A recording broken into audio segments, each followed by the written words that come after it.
அன்பர் இயேசுவின் நல்ல நாமத்தில் வாழ்த்துக்கள். சந்தோஷமா இருக்கீங்களா பிரியமானவர்களே? கவலைப்படாதிருங்கள்.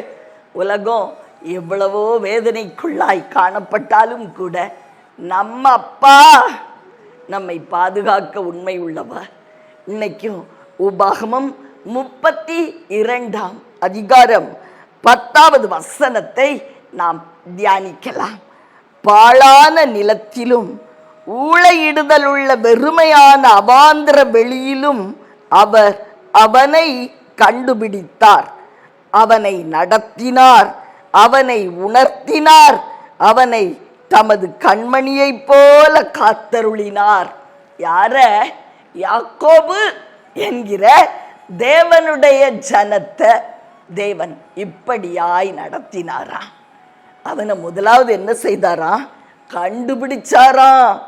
இந்த உலகத்துல உங்களையும் என்னையும் மாத்திரம் அவர் கண்டுபிடிச்சிருக்காரு. நம்மகிட்ட ஏதாவது ஸ்பெஷாலிட்டி இருக்குதா? பிரியமானவர்களே, ஒன்றும் இல்லை. அவருடைய கிருபை, அவருடைய அந்த மாறாத அன்பி நிமித்தம் இன்னைக்கு நம்மை கண்டுபிடித்திருக்கிறார். நம்ம எவ்வளவு நன்றியோடு இருக்கணும். அவருடைய ஜனம் அப்படிங்கிற அந்த பாக்கியம் இருக்கே, அந்த வார்த்தைகளால் விவரித்து சொல்ல முடியாது. பிரியமானவர்களே, கடந்த நாட்கள்ல பொல்லாத பிசாசு என்னோட 3 மணி நேரத்திற்கு மேலாய் போராடினான். நேரா முகமுகமாய் அவனுடைய அருவருப்பான அந்த பிரசன்னத்தை என்னால தாங்க முடியல. பிரியமானவர்களே, நான் கதறினேன். இயேசுவே, ஏன் ஏன் அனுமதிச்சிங்க அப்படி நான் அப்பாட்ட கேள்வி கேட்டேன். பிரியமானவர்களே, என் தேவன் அந்த பொல்லாத பிரசன்னத்தை என்னை உணரும்படி செய்தார்.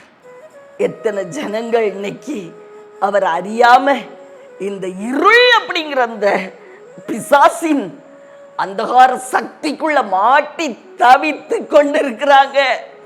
யோசிச்சு பாருங்க பிரியமானவர்களே. இன்னைக்கு உங்களை என்னை கண்டுபிடித்தாரே, தூக்கி எடுத்தாரே, நன்றி உள்ளவர்களா இருக்கணும்ல. அடுத்து என்ன செய்தாராம்? நடத்தினாராம். யாக்கோபை நடத்தினாராம். நம்ம நடத்தினார்ல, உங்களையும் என்னையும் எப்படி நடத்தினார்? போதித்து நடத்தினார். சில அனுபவங்களை கொடுத்தாயிலும் அவருடைய அன்புக்குள்ள கட்டி வைத்து நடத்தினார். அடுத்து நம்மளை உணர்த்தினாராம். சில காரியங்களை கற்றுக் கொடுத்து, அனுபவங்களை கொடுத்து உணர்த்தினார். இது தவறு, இது சரியான பாதை, இதை தெரிந்து கொள், இதுல ஓடு, என்ன விடாத, என்ன பிடிச்சுக்கோ. உணர்த்தினார், போதித்து உணர்த்தினார். பிரியமானவர்களை, இதெல்லாம் ஏன் செய்யணும்? ஏன் செய்யணும்? யோசித்து பாருங்க. எதுக்காக? உங்களை குறிச்சும் என்ன குறிச்சும் ஒரு நோக்கம் வச்சிருக்காரு. அந்த நோக்கத்தை நிறைவேற்றும் வரைக்கும் அவர் நம்மளை எப்படி பாதுகாப்பாரா? அவருடைய கண்ணின் மணி போல பாதுகாப்பாரா. அவருடைய கண்மணியை யாராவது தொட முடியுமா? தொட முடிஞ்சதுன்னா நம்மையும் பொல்லாத பிசாசு தொட முடியும், எதிராளிகள் தொடுவார்கள். நம்மை அவர் கண்மணி போல காத்து வருகிறாரா. எதுக்காக? நம்மை குறித்த திட்டத்தை நிறைவேற்ற.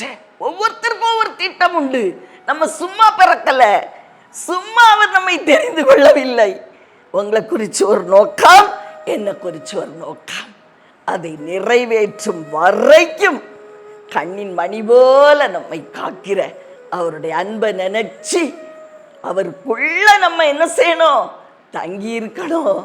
அவருடைய கரம், அவருடைய அன்பு, அவருடைய உணர்த்துதல், அவருடைய நடத்துதல், இதுக்குள்ள அப்படியே அமைதியா காத்திருக்கணும். பிரியமானவர்களே, நம்மை கொண்டு செய்கிற காரியங்களை அவர் நேர்த்தியாய் செய்து முடிப்பார். உங்களுக்காக ஜெபிக்கட்டுமா? அன்பின் பரலோக தகப்பனே, அருமையான நல்ல ரட்சகரை, இந்த உலகத்துல நாங்க எதுக்கோ பிறந்திருக்கோம் நாங்க நினைச்சோம்ப்பா. ஆனா இப்ப எங்களுக்கு புரியுது, எங்களை குறிச்சு ஒரு நோக்கம் உங்களுக்கு உண்டப்பா. அந்த நோக்கம் நிறைவேறும் வரைக்கும் எங்களை கைவிட மாட்டீங்க. கண்மணி போல எங்களை காக்கிற உடைய அன்பிற்காய் நன்றி. உம்முடைய கண்ணின் மணி அப்படின்னு அறியும் பொழுது நாங்கள் பரவசம் அடைகிறோம். தெய்வமே, எங்களை யாரும் தொட முடியாது. அந்த அன்புக்காய் நன்றி. இயேசு கிறிஸ்துவின் இணையற்ற நாமத்தில் உம்முடைய திட்டமும் நோக்கமும் நிறைவேறும் வரைக்கும் உம்முடைய கரத்தில் நாங்கள் அமர்ந்திருக்கிறோம்.